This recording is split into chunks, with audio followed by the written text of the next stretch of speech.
ये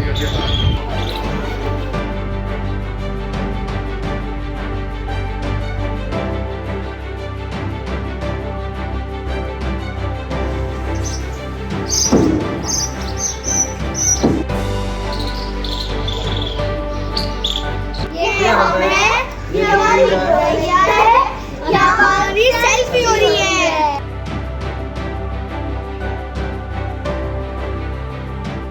news India first में आज हम आपको मिलवाने वाले हैं एक ऐसी ऑर्गेनाइजेशन के फाउंडर से जिन्होंने प्रकृति जैसे टॉपिक को आगे बढ़ाया है। आज के टाइम में हम देखते हैं कि एजुकेशन के लिए या जो बच्चे भूख में परेशान होते हैं उनके लिए बहुत सी फाउंडेशंस हैं, बहुत सी ऑर्गेनाइजेशंस हैं जो काम कर रही हैं, लेकिन हमारे नेचर के लिए बहुत कम लोग हैं जो आगे आते हैं। उन्हीं में से एक फाउंडेशन, एक ऑर्गेनाइजेशन है गौरैया।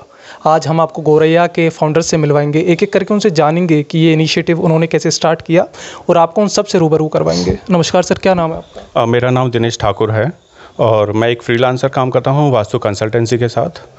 हम लोग 4-5 लोग एक टीम की तरह हम काम कर रहे थे शुरू, लगभग ये 7-8 साल पहले की बात है। आप 2016-17 के आसपास की बात? लगभग हम लोग बैठे हुए थे तो हम विचार कर रहे थे कि भाई आजकल गौरैया दिखाई नहीं देती हैं, गांव में तो होती हैं लेकिन आजकल शहर में नहीं है, क्योंकि शहरीकरण के कारण क्या है, पहले मोखले होते थे गाँव में, हाँ शहरों में है नहीं। तो हमने सोचा भाई इनको कैसे बचाया जाए। हमने एक जगह देखा भाई, एक जगह लकड़ी की उसमें घर में घुस घुस के वो घोंसला बना रही थी। तो हमने सोचा भाई हम भी कोशिश करके देखते हैं। हमने पहले सबसे पहले 4 घर बनाए, जो हमारी जो टीम की मेंबर हैं प्रीति यादव, उनके घर पर लगाए और चारों लगाते ही उसमें गौरैया आना शुरू हो गई, उनकी ब्रीडिंग शुरू हो गई, बच्चे देना शुरू हो गए। फिर हम उससे वहाँ से हमें बहुत सी ऊर्जा प्राप्त हुई। हमने कहा भाई चलो अब कोशिश करते हैं पूरी कॉलोनी में लगाने की। फिर हमने पूरी कॉलोनी में लगाए। पूरी कॉलोनी में लगाने के बाद हर घर में बच्चे गौरैया आने लगी और उसमें बच्चे होने लगे। हमें बहुत खुशी हुई। हमने कहा यार अब इसको थोड़ा बड़े स्तर पर करते हैं। तो पहले हमारे यहाँ एक भी गौरैया नहीं थी, लगाने के बाद हमारे गौरैया आनी शुरू हुई। फिर हमने फेसबुक के माध्यम से, सोशल मीडिया के माध्यम से और पत्रकारों के माध्यम से, अखबारों के माध्यम से इसको जारी रखा भाई लोगों तक पहुँचाने का। तो हमने इसका एक गौरैया की उड़ान के नाम से फेसबुक पर भी पेज भी बनाया हुआ है और ग्रुप भी बनाया हुआ है। जैसे बहुत से इनिशिएटिव लोग स्टार्ट तो कर लेते हैं बट उन्हें कंटिन्यू करने में बहुत सी समस्याओं का उन्हें सामना करना पड़ता है। तो हम थोड़ा आपकी जर्नी के बारे में भी जानना चाहेंगे। जैसे आपने 2017-18 के आसपास अपनी जर्नी स्टार्ट की होगी, सो वो कौन से पॉइंट्स कुछ रहे जिनकी वजह से आपको चैलेंजेस आए हों? क्योंकि इतना इजीली तो आई डोंट थिंक कोई भी इनिशिएटिव स्टार्ट हो जाता है। तो उसके बारे में हमारे दर्शकों को आप कुछ बताइए। देखिए, किसी भी अभियान को चलाने के लिए ना कोई भी अकेला नहीं कर सकता, उसके लिए एक टीम की आवश्यकता होती है। और हमारी टीम थी, मैं हूँ उसमें दिनेश ठाकुर, मैं प्रीति यादव हैं, मेरी वाइफ है डॉक्टर रेनू, चारू यादव, तान्या यादव और बच्चे हैं नीरव, भार्गव, लक्की, टिया, ये सब बच्चे उसमें जुड़ने लगे। जब हमने शुरू करा था तो हम 4-5 लोग थे, लेकिन जैसे जैसे हमने गौरैया के घर पहले वेस्ट मटेरियल से बनाना शुरू किया, फिर हमने उसके बाद लकड़ी के घरों से बनाना शुरू किया।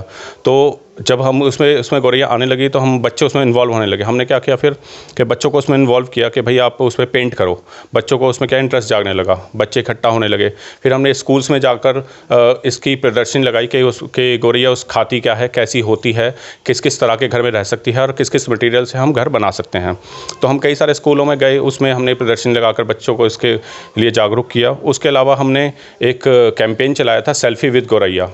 फिर उसके बाद चलाया था हमने हस्ताक्षर अभियान। तो उसके माध्यम से हमने लोगों को जागरूक किया। बहुत से पार्कों में जाकर हमने प्रदर्शनी लगाई, एक पेंटिंग कंपटीशन करवाए बच्चों के, जिससे कि क्योंकि बच्चों को पता ही नहीं है गौरैया होती क्या है, तो जिससे बच्चों को जागरूकता मिल सके, इसके बारे में बच्चों को जानकारी मिल सके, इसलिए हमने पेंटिंग कंपटीशन, उसके अलावा बर्ड हाउस पर पेंट करवाना, इस तरह की एक्टिविटीज़ कराई थी। हम ऐसा कह सकते हैं कि जो स्टूडेंट्स थे स्कूल्स वगैरह के, आपने उनकी क्रिएटिविटी जो है वो ऑर्गेनाइजेशन के साथ यूज़ करी ताकि वो भी बेटर उसमें कर सकें और जो हमारे इनिशिएटिव है वो भी ज़्यादा से ज़्यादा लोगों तक पहुंच सके। क्योंकि बड़े लोगों को तो अधिकतर पता है भाई, क्योंकि अधिकतर मोस्टली लोग क्या है गांव से बिलोंग करते हैं, लेकिन बच्चों को आजकल को पता ही नहीं है कि भाई गौरैया होती क्या है और ना उनको ये पता कि भाई इसको बचाना क्यों है, क्योंकि एक विलुप्त प्रजाति है। ये क्या है कि हमारी फसल पर जो कीड़ा लगता है उसको खाने का कार्य करती है। तो आजकल क्या है, पेस्टिसाइड्स वगैरह की वजह से आपको पता है कितनी बीमारियाँ हो रही हैं। तो ये हमारे पर्यावरण के लिए बहुत ज़्यादा ज़रूरी है। और प्लस इसके रहने से आप जब हम देखते हैं सुबह 5 बजे चीची करना शुरू करते हैं, बहुत पॉजिटिव वाइब्स आती हैं हमारे घर पर। तो हमारे घर पर क्या, जिसके भी घर पर एक घोंसला बनाती है बहुत पॉजिटिविटी आती है। तो मैं तो सबसे कहूँगा कि भाई अपने घर पर एक घोंसला ज़रूर लगाएं इनके लिए। अच्छा, कोई एक्सपीरियंस आप हमें बता सकें, जैसे कि आपने कोई गौरैया के लिए आपने अपना प्लांट ही लगाया हो, जो आप हट बनाते हैं वो आपने कहीं प्लेस की हो, और कोई ऐसा इवेंट रहा हो जो आपको मेमोरेबल हो गया हो, आप ना भुला पाए हो, कोई ऐसा एक्सपीरियंस? हाँ बिल्कुल, मेरे घर के बाहर क्या था, मेरे घर के बाहर नॉर्मल पेड़ लगे हुए थे, लेकिन जब हमने इसके बारे में जानकारी की कि भाई ये क्या है, झाड़ीदार पेड़ों में रहना पसंद करती है, जो कांटेदार, क्योंकि क्या है, एक बाज छोटा शिकारा टाइप का होता है, वो आकर झपट्टा मारकर इनको उठा के ले जाता है। तो हमने इसके लिए जगह जगह नींबू के पेड़, क्योंकि नींबू के पेड़ पर ये रहना बहुत पसंद करती है। उसके अलावा बोगनवेलिया में आप जाकर देखोगे मेरे घर के बाहर लगी हुई है, उसमें कम से कम 100 चिड़िया इस टाइम आराम कर रही होंगी। तो हमें बड़ा अच्छा लगता है। अभी देखो बाहर गिलहरियाँ हैं, चिड़ियाँ हैं, चींची करती रहती हैं। और इसके अलावा हमने जितने भी सरकारी भवन हैं हापुड़ के अंदर, वहाँ घर लगवाए हैं। हमारे पास फेसबुक के माध्यम से बाहर से क्वेरीज आती हैं कि भाई हमें भी घर चाहिए। हमने बहुत से लोगों को फ्री ऑफ कॉस्ट कोरियर के माध्यम से घर पहुँचाए हैं। तो ये जो आपका इनिशिएटिव है, अगर इसे ध्यान से देखा जाए, बहुत से लोग ऐसे होते हैं जो एजुकेशन के लिए, या जो बच्चे बेचारे खाने की कमी से, हंगर की वजह से डील करते हैं, उनके लिए कुछ इनिशिएटिव चलाते हैं। लेकिन आपका जो इनिशिएटिव है ये बिल्कुल नया है, एक तरह से देखा जाए ये इनोवेशन ही आपका है। तो ये आपके माइंड में कैसे आया और किस तरह से आपकी पूरी टीम असेंबल हुई? किस तरह आपने ये चूज़ किया कि किस तरह के लोग हमारी टीम में होने चाहिए, और आपकी ऑर्गेनाइजेशन किस तरह अब काम कर रही है, ये हमारी जनता को कुछ बताएं। देखिए, भगवान ने हमें पृथ्वी पर सबको समान बनाकर भेजा है, चाहे वो जीव जंतु हों, जानवर हों, पशु पक्षी हों।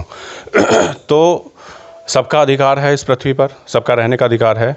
हम इंसान होने के नाते हमने क्या इनसे इनके घर छीन लिए हैं। हम पेड़ कटवा कर वहाँ पर सोसाइटीज़ बसा देते हैं, लेकिन इनके लिए पेड़ नहीं लगाते हैं। भाई इंसान के लिए तो, इंसान को तो भगवान ने बनाया ही ऐसा है कि वो खुद कुछ भी करके खा सकता है, कुछ भी करके कुछ ले सकता है, लेकिन ये लोग कहाँ जाएंगे? तो मुझे जो लगता है कि हमें इंसान से ज़्यादा पशु पक्षियों के लिए ज़्यादा इनके लिए कुछ करना चाहिए। तो बस वहीं से एक विचार आया कि भाई चलो इसके लिए लगते हैं। और फिर क्या है, हमारी जैसी सोच वाले लोग हमसे जुड़ते चले जाते हैं। तो हमारी टीम में जैसे हम लोग सब एक ही जैसे सोच के लोग हैं। उसके अलावा ये बच्चे सारे बड़े इंटरेस्टेड रहते हैं, बड़े उत्सुक रहते हैं इस चीज़ के लिए कार्य करने के लिए। हम जहाँ भी इसके लिए इन्वेंट करने जाते हैं, सब भाग के चलते कि भाई हम भी करेंगे। तो अभी क्या है कि हम अब बाहर से भी हमारे पास कॉल्स आ रहे हैं, कभी हरिद्वार से, गुड़गांव से और दिल्ली से, कि भाई हमारे यहाँ कर आप थोड़ा जागरूकता फैलाइए। तो अभी प्लानिंग कर रहे हैं हम नेक्स्ट मंथ वहाँ जाने के लिए, और वहाँ पर हम प्रदर्शनी लगाकर उनको इसके लिए जागरूक करेंगे। अब हम आपको मिलवाएंगे हमारे गोरैया के को-फाउंडर से। मैम, क्या नाम है आपका? मेरा नाम डॉक्टर रेणु है। मैम, मैं आपसे जानना चाहूँगा, जैसे सर ने हमें बताया कि किस तरह ये इनिशिएटिव स्टार्ट हुआ था, मैं जानना चाहूँगा अभी हमारे गोरैया में कितने वॉलंटियर्स हैं, और क्या प्रोसीजर है अगर कोई गोरैया के साथ जुड़ना चाहे, आपके साथ आगे बढ़ना चाहे इस इनिशिएटिव में? एक्चुअली हमारे जो इसमें ग्रुप में मेंबर्स हैं, वो हम लोगों ने शुरुआत 4 से की थी, लेकिन आज मुझे लगता है कि सोशल मीडिया भी एक बहुत बड़ा प्लेटफॉर्म है। तो वहाँ पर हमारे लगभग 1.5 के फॉलोवर्स हो चुके हैं। तो लोग लगातार जुड़ रहे हैं, और जुड़ने का माध्यम वो कोई भी हो सकता है। देखो, हम ऐसा नहीं, These 1.5 के आर एक्टिव इन अवर गोरैया। जी जी जी, बिल्कुल। मतलब वो रिस्पॉन्स करते हैं हमारे उस पर जो भी हमारी पोस्ट होती हैं वो, और अपना भी शेयर करते हैं। तो मतलब मुझे तो लगता है कि ये एक ऐसा एक वन वे नहीं है, 2 वे कन्वे जो है हमारा कम्युनिकेशन हो रहा है सोशल मीडिया के माध्यम से। और इस समय जो जुड़ना चाहे, जैसे आपने पूछा कि जुड़ना जुड़ कैसे सकते हैं, तो जोड़ने के अपने अपने अलग अलग माध्यम हो सकते हैं। जैसे कि अगर कोई हमारा आसपास रहने वाला जो व्यक्ति है, वो जुड़ इस माध्यम से भी रखता है कि वो अपनी दैनिक क्रियाकलाप में से शामिल कर ले, और वो हमें टैग करके ये कहे कि देखिए, मैंने आपकी प्रेरणा से और गौरैया की उड़ान की प्रेरणा से हमने गौरैया बचाओ के लिए मतलब ये इनिशिएटिव लिया, ये घर लगाए, और हमने दाना पानी नित्य प्रति रखते हैं। तो ये भी एक जुड़ाव हो गया हमारी टीम से। और उसके बाद अलावा अगर कोई और तरीके से जुड़ना चाहे, जैसे कि भाई कोई हम लोगों को अपने माध्यम से चाहे कि भाई हमें घर लगाने हैं, अपने आसपास लगाने, क्योंकि हम लोगों ने जो अपना कैंपेन चलाया, जैसे सेल्फी विद गौरैया हो गया, या फिर हमारा कोई भी हस्ताक्षर अभियान हो गया, वो जोड़ने के लिए ही है। तो जो जितने भी लोग जोड़ रहे हैं, तो वो जोड़ने के बाद में केवल और केवल ये नहीं है कि वो केवल गौरैया के लिए काम करें, वो सोचना, जो उनकी सोच में परिवर्तन आना चाहिए, वो हमारा उद्देश्य है कि वो सोचें कि हाँ, हमारे लिए एक छोटा यानी गौरैया एक छोटी सी जीव है, वो हमारे पर्यावरण के लिए कितनी आवश्यक है। तो बहुत सारे ऐसे जीव हैं जो हमारे पर्यावरण जिस पर पूरी तरह से निर्भर है, तो हम उन्हें भी बचाने के लिए इनिशिएटिव ले सकते हैं। तो हमारे साथ जुड़ने का बहुत सारे माध्यम हैं। आप सोशल मीडिया के माध्यम से भी जुड़ सकते हैं, बल्कि और बहुत सारे लोग ऐसे भी हैं जो ये कहते हैं कि गौरैया की उड़ान के माध्यम से हम अपने कॉलोनीज़ को गौरैया कॉलोनीज़ में डेवलप करना चाहते हैं।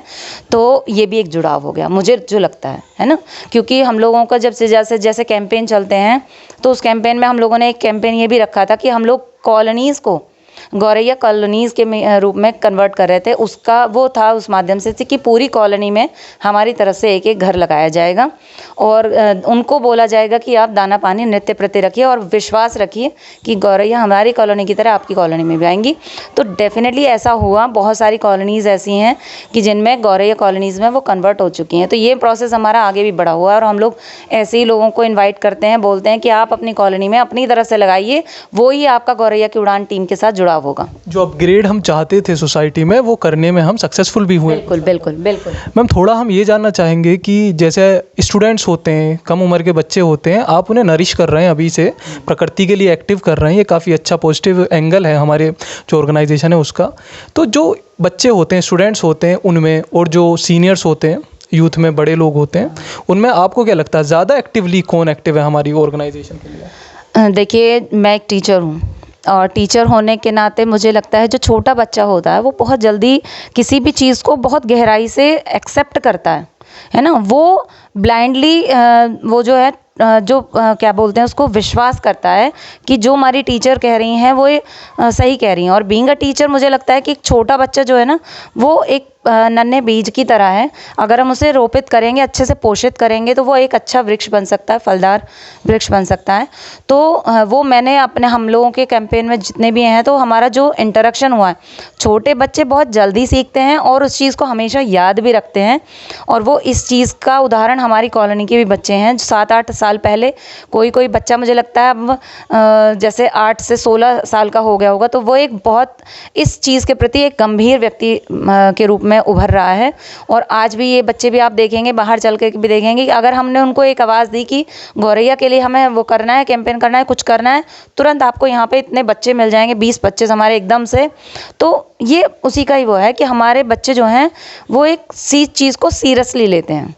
मैम जिस तरह आप स्टूडेंट्स को, बच्चों को नरिश कर रहे हैं, प्रकृति के बारे में उन्हें जागरूक कर रहे हैं, देखा जाए तो ये काम एक तरह के गवर्नमेंट का भी है।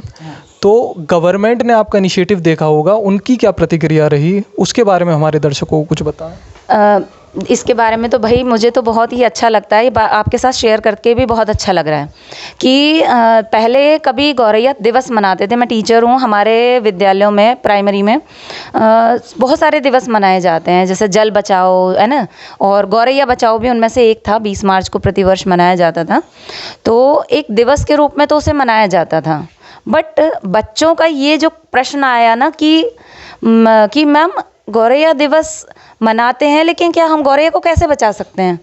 तो हम मतलब अगर हम कुछ कर नहीं रहे हैं, बिना करे, और हम कहते हैं कि गौरैया को बचाओ, तो वो एक इस तरह का क्वेश्चन एक स्टूडेंट ने आपसे पुट अप किया, इरेज किया, तो मतलब मेरे एकदम दिमाग में ऐसे क्लिक किया कि बच्चा कह तो सही रहा है। कभी कभी ना छोटे बच्चे भी एकदम कुछ ऐसी चीज़ें पॉइंट करते हैं, तो मुझे बड़ा अच्छा लगा कि बच्चे ने खुद ही हम लोगों को इस तरह से किया कि हम गौरैया को कैसे बचा सकते हैं। तो तब दिमाग में इस तरह की बातें, और हस्बैंड वाइफ में डिस्कस होती हैं ये सब चीज़ें, तो कहीं ना कहीं ये सब चीज़ें एक तरह से कह सकते हैं ये वो स्टार्टिंग पॉइंट था जहाँ से ये सब स्टार्ट हुआ। बिल्कुल मान सकती हूँ। और जैसे आपने कहा ना कि ये गवर्नमेंट का क्या रोल है, तो देखिए गवर्नमेंट ने हमेशा हमें ये कह रखा है कि ये दिवस मनाइए, वो दिवस मनाइए, तो उसका पीछे गवर्नमेंट का भी यही मोटिव रहता है कि जो हमारी जनरेशन है वो इन चीज़ों के बारे में, यानी प्रकृति से जुड़े। ठीक है, और ज़्यादा जोड़ना और गहराई से जोड़ना ये एक टीचर के ऊपर डिपेंड करता है कि भाई कोई व्यक्ति उस बात को कितना सीरियसली बच्चों को तक पहुंचा पा रहा है। तो हमारी उसने लिया, और आज मुझे बड़ी खुशी हो रही है इस बात को बताते हुए कि हमारी गवर्नमेंट जो प्राइमरी सेक्शन है उसमें हमारा इको क्लब बना है ना, और उस इको क्लब के अंदर जो गौरैया बचाओ अभियान है, यानी 20 मार्च को, उसके ऊपर जो विशेष एक पूरा स्केड्यूल दिया गया है कि आपको कौन कौन से दिवस मार्च में मनाने हैं। उसमें गौरैया संरक्षण दिवस पर पूरा उन्होंने बहुत अच्छे से प्लानिंग दी है। तो ये एक परिवर्तन ही है कि हमारी बात गवर्नमेंट तक पहुंच रही है। बिल्कुल मैम, थोड़ा हम ये समझना चाहेंगे इसे इकोनॉमिक वे में कि जब आप ये प्लांट लगाते हैं तो इसका खर्चा कितना आता होगा, और क्या जो हमारे मटेरियल होते हैं वो क्या यूज़ होते हैं, उसके बारे में थोड़ा हमारे दर्शकों को बताएं। एक्चुअली खर्चा तो कोई हमें दे नहीं रहा, हम सेल्फ फाइनेंस करते हैं। हम आपस में ही 3-4 लोग जो हैं वो हम लोग आपस में कंट्रीब्यूट करते हैं। कि और ख़र्चा जैसे पहले वेस्ट मटेरियल है, तो वेस्ट मटेरियल से जब हम बनाते थे तो लो कॉस्ट हो जाती थी।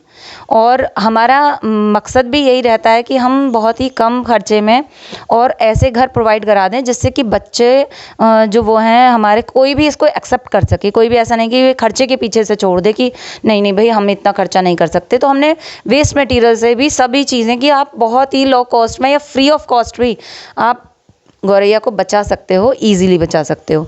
बट हमारा जो ये जो अभियान है, जैसे कि अभी हमने लकड़ी के घर इंट्रोड्यूस किए, मिट्टी के घर इंट्रोड्यूस किए, तो थोड़ी सी कॉस्ट आती है, तो वो हम अपने आप ही करते हैं, आप आपस में ही कंट्रीब्यूट करके।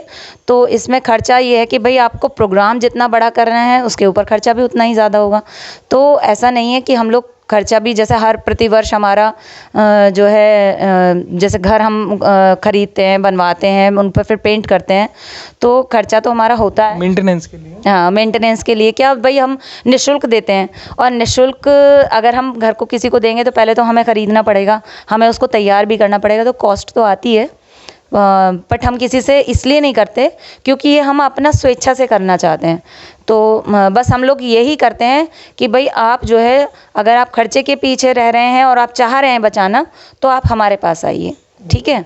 और अगर आप हमसे प्रेरित हो चुके हैं तो लीजिए, गिफ्ट में देते हैं हम, और फिर उसको देख करके आप अपने हिसाब से आप जितना कर सकते हो आप अपने आसपास इस जागरूकता को फैलाइए।